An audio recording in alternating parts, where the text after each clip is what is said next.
بسم اللہ الرحمن الرحیم۔ السلام علیکم، welcome to S A teaching zone. آج کی ہماری یہ ویڈیو اردو کی ہے، 11th کلاس کی بک کا نام ہے خیابان اردو۔ تو ہم نے اس سے پہلے جو 6 ویڈیو بنا لی ہے، لیسن نمبر 6 ہم نے کمپلیٹ کر لیا ہے، تو لائن سے چل رہے ہیں۔ تو یہ لیسن نمبر 7 جو کہ ایک گیت ہے، پیارا پیارا گھر اپنا۔ تو ہم یہ گیت پڑھیں، اس سے پہلے ہم گیت کے بارے میں تھوڑا سا پڑھ لیں گے، اور اس کے بعد جو شاعر ہمارے اس کے لکھنے والے جو رائٹر ہے محمد عظمت اللہ خان، ان کا تعارف دیکھ لیں گے۔ تو پہلے ہم گیت دیکھتے ہیں کیا ہوتا ہے۔ تو دیکھیے، گیت جو نظمیں اکیلے یا کئی لوگوں کے ساتھ گانے کے لیے لکھی یا بنائی جائیں، اور جن کی زبان سادہ اور جن میں روزمرہ کی مقامی زندگی کا ذکر ہو، انہیں گیت کہا جاتا ہے۔ یعنی بہت سارے لوگ مل کر گاتے ہیں نا، جیسے کورس وغیرہ، تو ایسے گیت ان کو جو ہے گیت کہتے ہیں۔ کوئی اکیلے بھی گا لیتا ہے، جن کی زبان جو بالکل سادہ ہوتی ہے، روزمرہ کی جو زندگی ہوتی ہے، ان کے حالات ہوتے ہیں، اس گیت میں گیت کے موضوعات یعنی ٹاپکس جو ہوتے ہیں بہت سے ہو سکتے ہیں۔ ہمارے گیتوں کا تعلق موسموں، فصلوں اور مختلف رسموں سے ہوتا ہے۔ شادی بیاہ کے گیت بہت مقبول ہیں۔ زبان اور آہنگ کے اعتبار سے گیت میں دل کے تاروں کو چھو لینے والی کیفیت ہوتی ہے، اور اس کے بول عام طور پر بہت سادہ ہوتے ہیں۔ گیت صرف لکھے اور پڑھے ہی نہیں جاتے، بلکہ وہ سینہ بسینہ ایک نسل سے دوسری نسل کو منتقل بھی ہوتے رہتے ہیں۔ گیت کی فضا رومان پرور ہوتی ہے، اور گیت کی یہ ترنگ ایسے تمام موضوعات میں برقرار رہتی ہے جن کا وہ احاطہ کرتا ہے۔ موسموں کے رنگ، پیار کی ترنگ، زندگی کی چھوٹی چھوٹی خوشیاں، الجھنیں اور معاشرے کے مختلف روپ، یہ تمام چیزیں مل کر گیت کی ست رنگی دھنک بناتے ہیں۔ گیت شاعری کی وہ واحد صنف ہے جس کو پڑھنے یا سمجھنے کے لیے لغت کی ضرورت کم سے کم پڑتی ہے، یعنی بہت ہی آسان زبان ہوتی ہے۔ دوسری زبانوں کی طرح اردو میں بھی ایسے بے شمار گیت ہیں جو زبان زد عام ہیں، یعنی جو زبانی یاد ہیں اور جن کے بارے میں کوئی نہیں جانتا کہ ان کے لکھنے والے کون تھے۔ تاہم ایک صنف شاعری کے طور پر وہ اردو میں باقاعدہ گیت نگاری کی بھی ایک تاریخ رہی ہے۔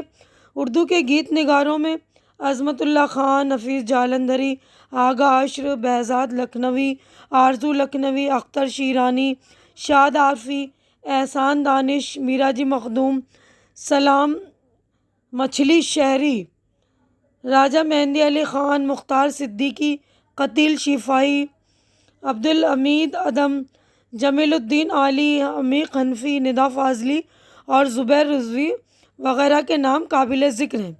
تو ہم نے گیت کا تعارف دیکھ لیا، اب آگے بڑھتے ہیں۔ ہمارے جو شاعر ہیں محمد عظمت اللہ خان، ان کا تعارف دیکھ لیتے ہیں۔ تو محمد عظمت اللہ خان 1887 میں پیدا ہوئے اور 1940 میں ان کا انتقال ہو گیا۔ محمد عظمت اللہ خان دہلی میں پیدا ہوئے۔ ان کا خاندان دہلی کے ممتاز گھرانوں میں شمار کیا جاتا تھا۔ ان کے ننیالی بزرگ شاہان مغلیہ کے خاص مقربین میں سے تھے، اس بنا پر انہیں خان کا خاندانی خطاب عطا ہوا۔ وہ ایک ذہین اور ہونہار طالب علم تھے۔ فلسفہ، نفسیات اور سیاسیات ان کی دلچسپی کے خاص مضمون تھے۔ انہیں اردو کے ساتھ ساتھ انگریزی زبان پر بھی عبور حاصل تھا۔ ان کی نثر دہلی کی ٹھیٹھ اردو میں ہوئی، لیکن شاعری میں انہوں نے اپنی الگ ہی راہ نکالی۔ شاعری میں بھی گیت انہیں زیادہ پسند تھے۔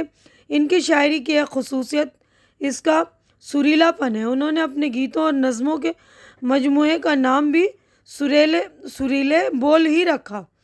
دہلی کے زمانہ قیام میں انہوں نے باقاعدہ ہندی بھی سیکھی تھی، اور کہا جاتا ہے کہ انہوں نے کچھ دن سنسکرت کے ایک پنڈت کی صحبت سے بھی فیض حاصل کیا۔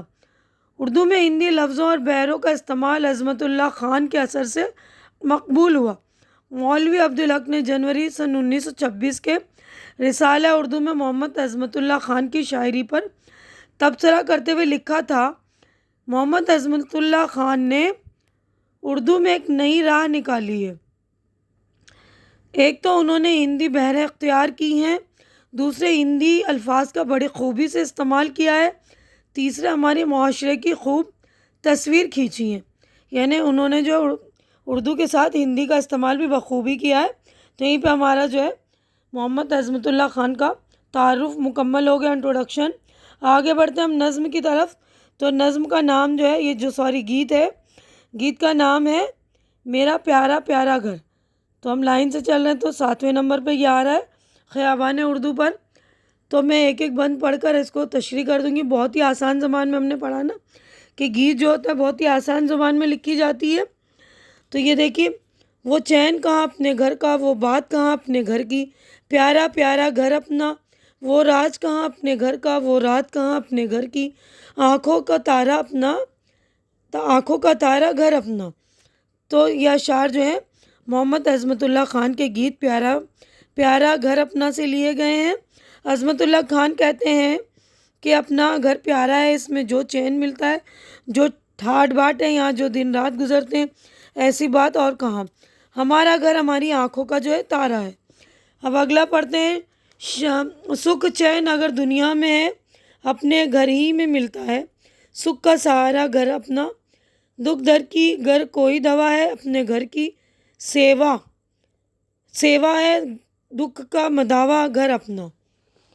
تو شاعر عظمت اللہ خان کہتے ہیں کہ اگر دنیا میں سکھ چین ہے تو اپنے گھر میں ہی ہے، ہمارے دکھ در کی دوا ہے تو وہ اپنے گھر میں ہے، اپنے گھر کی خدمت اور دیکھ بھال میں ہمارے دکھوں کا علاج بھی ہمارے گھر میں ہی ہمیں ملتا ہے۔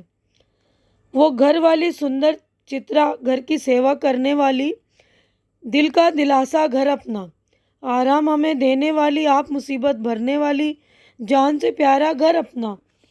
تو گھر میں گھر کی دیکھ بھال کرنے والے، خوبصورت بیوی جو گھر والوں کو آرام پہنچا کر خود مصیبت میں رہتی ہے، یعنی گھر کی دیکھ بھال میں اس کے زیادہ وقت گزرتا ہے، آرام کا وقت کم ملتا ہے، یہ گھر جو ہے ہمیں جان سے پیارا ہے۔ آنکھوں کے تارے لاڈ لے گھر کے سب، مل کر گھر سر پہ اٹھاتے ہیں، دودھوں نہایا گھر اپنا، ہنستے ہنساتے روٹتے منتے، سنتے کہانی سوتے سلاتے، بسا بسایا گھر اپنا۔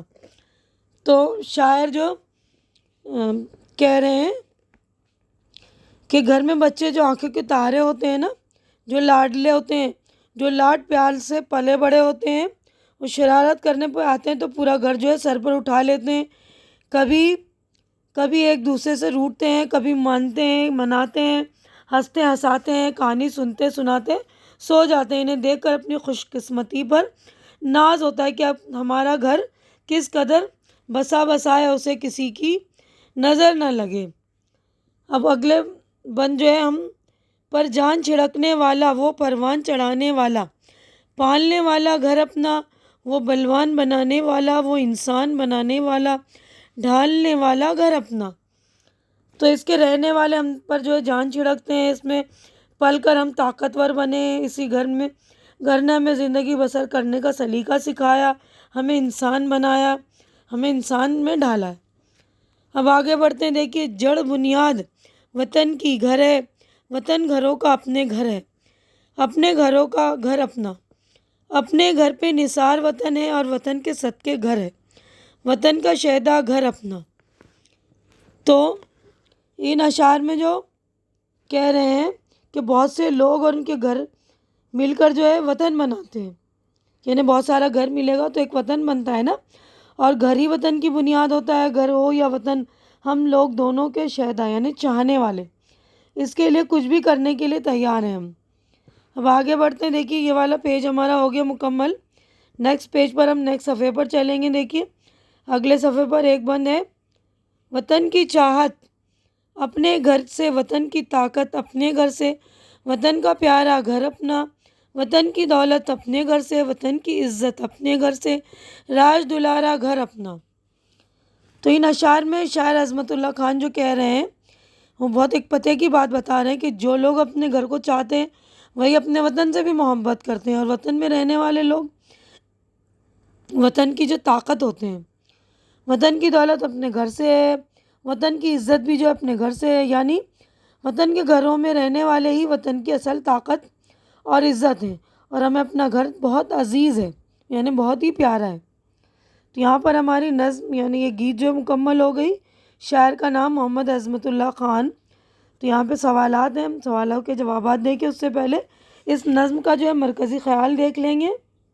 تو دیکھیے یہ گیت ہے، تو گیت کا مرکزی خیال، محمد عظمت اللہ خان نے اردو میں باقاعدہ گیت لکھے ہیں، ان سے پہلے بطور صنف گیت نگاری پر کوئی خاص توجہ نہیں دی گئی۔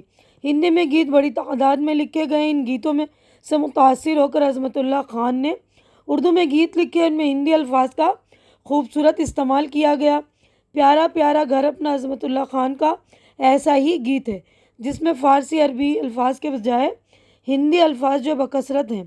اس گیت میں عظمت اللہ خان نے گھر کی تعریف کرتے ہوئے بتایا کہ اپنے گھر میں جو چین سکون ملتا ہے وہ دنیا کی کسی جگہ میں میسر نہیں۔ گھر میں گھر والی بیوی ہوتی ہے جو گھر کا خیال رکھتی ہے، اپنے آپ مصیبت جھیلتی ہے، ہمیں آرام دیتی ہے۔ گھر میں بچے گھر کی رونق بڑھاتے ہیں۔ گھر اپنے وطن میں ہوتا ہے، ہم اپنے گھر اپنے وطن پر قربان ہو جاتے ہیں۔ اپنے گھر میں اپنے وطن میں رہ کر آدمی کو جو طاقت، عزت اور دولت ملتی ہے وہ کسی دوسری جگہ سے اس طرح حاصل نہیں ہوتی۔ انگریزی میں اسی لیے کہا جاتا ہے ہوم سویٹ ہوم، یعنی اپنا پیارا گھر۔ تو ہمارا مرکزی خیال بھی ہو گیا کیونکہ بہت ہی آسان سی گیت ہے یہ۔ اب ہم اپنے جوابات کی طرف بڑھتے ہیں۔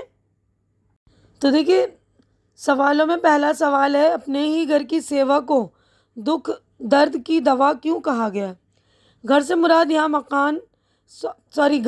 یہاں مکان کی چار دیواری نہیں بلکہ گھر اور اس میں رہنے والے افراد ہیں۔ ظاہر ہے گھر میں رہنے والے ماں باپ بہن بھائی بیوی بچے ہوتے ہیں۔ اگر آپ اپنے گھر کے لوگوں کے دکھ سکھ کا خیال کریں گے تو وہ بھی آپ کی خدمت کے لیے تیار رہیں گے۔ آدمی غریب ہو یا مالدار اسے اپنے ہی گھر میں چین اور سکھ ملتا ہے۔ اس کے دکھوں کا علاج گھر میں ہوتا ہے، اس لیے گھر والوں کی سیوا کو دکھ درد کی دوا کہا گیا ہے۔ سوال نمبر 2 ہے، گھر دل کا دلاسا اور جان سے پیارا ہوتا ہے، اس بات کے لیے شاعر نے کیا دلیل دی ہے؟ تو یہ الفاظ اصل شعر سے ہٹ کر 2 چھوٹے چھوٹے مصرعوں کے ہیں۔ ان کی وضاحت خود شاعر نے ان سے پہلے بڑے مصرعوں میں کی ہے۔ گھر میں اچھی بیوی ہو تو گھر اور گھر والوں کے دکھ سکھ کا خیال رکھتی ہے۔ اس کے اس عمل سے اس کا شوہر اور گھر والے ایک مطمئن زندگی گزارتے ہیں۔ بڑے بوڑھے کہتے ہیں کہ گھر والی سے، اور جب کسی بھی شخص کو گھر میں سب سکھ مل جائے تو وہی گھر جان سے پیارا اور دل کا دلارا بن جاتا ہے۔ تھرڈ کویشچن دیکھیں گے۔ دیکھیے گھر سر پر اٹھانے کا کیا مطلب ہے؟ گھر سر پر اٹھانا محاورہ ہے جس کا مطلب ہے بہت زیادہ شور و غل کرنا۔ جب گھر میں سب بچے مل کر شور و غل کرتے ہیں تو کان پڑی آواز جو ہے سنائی نہیں دیتی، ایسا لگتا ہے کہ انہوں نے پورا گھر جو اپنے سر پر اٹھا لیا، یعنی بچے اللہ کلّہ کرتے ہیں نا، شور و غل کرتے ہیں۔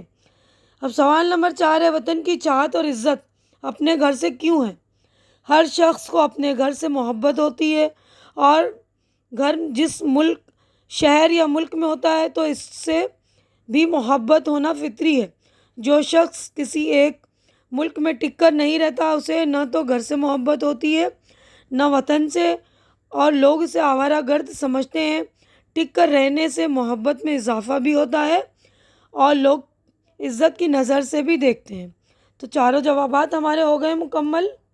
دیکھیے چاروں جوابات ہمارے مکمل ہو گئے۔ میں اپنی گیت یہیں پر مکمل کر رہی ہوں، اپنی ویڈیو بھی مکمل کر رہی ہوں۔ امید ہے کہ جو کچھ میں نے آپ لوگوں کو اس گیت میں ایکسپلین کیا، کیونکہ بہت ہی آسان سا گیت تھا، تو اچھی طرح سے آپ لوگوں کے سمجھ میں بھی آ گیا ہوگا، اور کویشچن آنسر بھی میں نے کر دیے تو آپ لوگوں کو سمجھ میں آ رہا ہوگا، اور میری ویڈیو بھی آپ لوگوں کو اچھی لگ رہی ہوگی۔ اچھی لگ رہی تو اسے لائک کیجئے، زیادہ سے زیادہ شیئر کیجئے تاکہ جو بھی آپ کے ضرورت مند دوست وغیرہ ان کی ضرورت بھی پوری ہو سکے، ان کو ہیلپ مل سکے۔ اور میرے بھی چینل کو آپ لوگ سبسکرائب کر کے میری بھی ہیلپ کریں، کیونکہ مجھے آپ لوگوں کے سپورٹ کی بہت زیادہ ضرورت ہے۔ تو پلیز آپ لوگ میری ہمت بڑھا دیا کریے، میرے چینل کو سپورٹ کیجئے، میرے چینل پہ جا کر وزٹ کیجئے۔ میں نے اور بھی بہت سارے ٹاپکس پر ویڈیو بنائی ہے، تو پلیز ان ٹاپک پر بھی آپ لوگ دھیان دیجئے۔ میں نے تعلیم الاسلام کی بھی ویڈیو بنائی ہے، تو آپ لوگ میرے چینل کو سبسکرائب کریں، مجھے سپورٹ کریں۔ ہماری اگلی ملاقات انشاءاللہ نیکسٹ ویڈیو میں ہوگی، تب تک کے لیے آپ لوگ اپنا خیال رکھیں، مجھے دعاؤں میں یاد رکھیں۔ اللہ حافظ۔